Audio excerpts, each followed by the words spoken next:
धरण, कोडी बहुत ही कॉमन समस्याएं हैं हमारे समाज में पाए जाने वाली, और आज हम इसी के बारे में बात करेंगे कि साइंटिफिकली इसका क्या महत्व है और कैसे हम इसको जड़ से ठीक कर सकते हैं। तो आइए, मैं हूं doctor robin neuro psychiatric hospital sector 7 Karnal से, और आज हम बात करने वाले हैं धरण और कोडी के बारे में। तो हम देख रहे हैं कि हमारे समाज में बहुत ही कॉमनली ये प्रॉब्लम पाई जाती है धरण और कोडी की।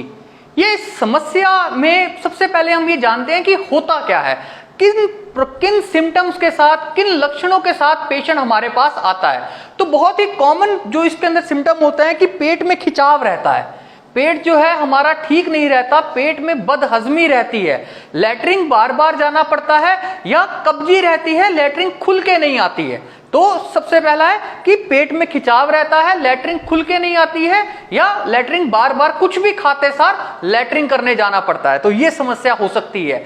बदहजमी रहना बहुत कॉमन है। पेशेंट को बहुत थकावट रहती है, कमजोरी रहती है।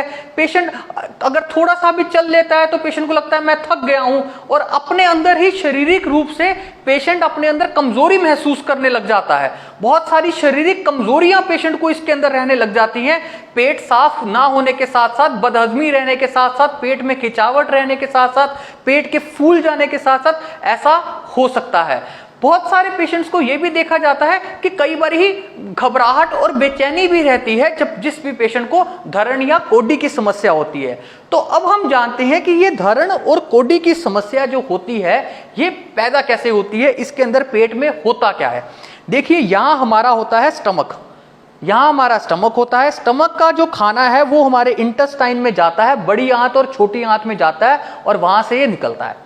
यहाँ पे हमारा लीवर होता है, स्प्लीन होता है, इस तरफ लीवर होता है, इस तरफ स्प्लीन होता है। तो इस तरफ यहीं पे लीवर के नीचे गॉल ब्लैडर आता है। बट ये जो समस्या है ना, ये स्टमक की, गॉल ब्लैडर की, स्मॉल इंटेस्टाइन, लार्ज इंटेस्टाइन, बड़ी आंत, छोटी आंत, इनकी ना होके जो हमारे दिमाग से होते हुए जो हमारी नसें आती हैं और जो हमारे पेट को कंट्रोल करती हैं, ये समस्या है नसों की।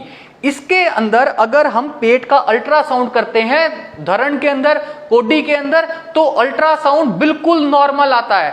इसके अंदर अगर हम एंडोस्कोपी करके देखते हैं, मुंह से एंडोस्कोपी की पाइप जाती है, बहुत सारे पेशेंट एंडोस्कोपी करवा के आते हैं, तो धरण और कोडी के अंदर एंडोस्कोपी भी बिल्कुल नॉर्मल आती है। तो ये जो समस्या है ये पेट के, स्टमक, इंटेस्टाइन की ना होके, ये जो समस्या इनको नसों की है, जो नसें सप्लाई होती हैं उनकी है। तो ये जो समस्या होती है ये नर्व्स की वीकनेस के कारण होती है। नसों में कुछ रसायन कम हो जाते हैं जिसके करके नसों में खिंचावट आ जाती है। पेट जो है खिंचा खिंचा महसूस करता है, पेट खिंचा खिंचा महसूस करता है। नाभि जो है वो हो सकता है सेंटर में ना हो, थोड़ा सा उसकी पोजीशन इस तरफ या इस तरफ, ऊपर नीचे, इसकी नाभि की पोजीशन जो है चेंज हो गई हो। अगर हम नाभि पे हाथ लगा के ऐसे देखेंगे तो देखेंगे नाभि पे नसें जो है नहीं उछल रही, और देखते हैं कि साइड में नसें उछल रही हैं। जैसे इस पेशेंट की मैं देख पा रहा हूं कि यहाँ पे जो नसें हैं वो ज्यादा उछल रही हैं, और पेशेंट को यहाँ पे ही कह रहा है कि हमेशा दर्द रहती है, बार बार उसको बहुत ज्यादा कमजोरी लगती है, खाना खाया हुआ बिल्कुल नहीं पचता है, बदहजमी रहती है, बार बार लैट्रिन करने, कुछ भी खाएगा तो बार बार लैट्रिन करने जाना पड़ता है। तो ये नसों में पेशेंट की खिंचावट आ गई है, नसों का कमजोर हो गई है। तो ये पेशेंट की हमारे प्रॉब्लम है। इसके अंदर हमारी बेसिकली जो पेट की नसें होती है ना वो कमजोर हो जाती हैं। तो इसका टेस्ट भी करा जा सकता है। बहुत सारे हमारे जो पेशेंट होते हैं वो अपने बड़े बुजुर्गों के पास जाते हैं कि मेरे को धरण हो गई है, कोडी हो गई है, तो वो उनका टेस्ट भी करके देखते हैं कि आपको धरण हुई है या नहीं हुई है। कैसे टेस्ट करेंगे? अपनी टांग उठाओ, बताओ कैसे टेस्ट करना है।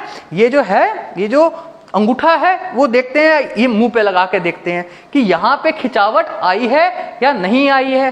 तो अगर यहाँ पे उनको पूरी तरह खिंचावट अगर नहीं आती है, और अगर यहाँ पे या दर्द बहुत ज्यादा हो जाता है, तो वो देखते हैं कि इनको धरण की शिकायत है, या अगर नाभि की पोजीशन चेंज हो जाती है, ऊपर नीचे है या नाभि साइड में है, नाभि बीच में नहीं है, तो धरण उनको होती है। इसके लिए किया क्या जाए, क्या ये साइंटिफिकली है? तो हाँ जी, ये बिल्कुल साइंटिफिक इसका इलाज है।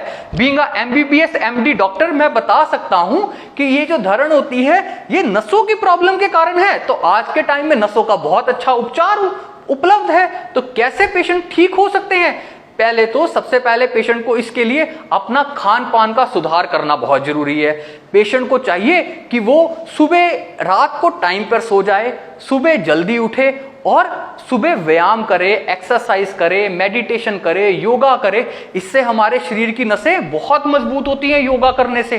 तो हर किसी को, जिसको भी धरण रहती हो, कोडी रहती हो, सुबह जल्दी उठना है और डेली एक्सरसाइज करनी है। लाइट एक्सरसाइजेस करिए, योगा करेंगे तो और ज्यादा बढ़िया है।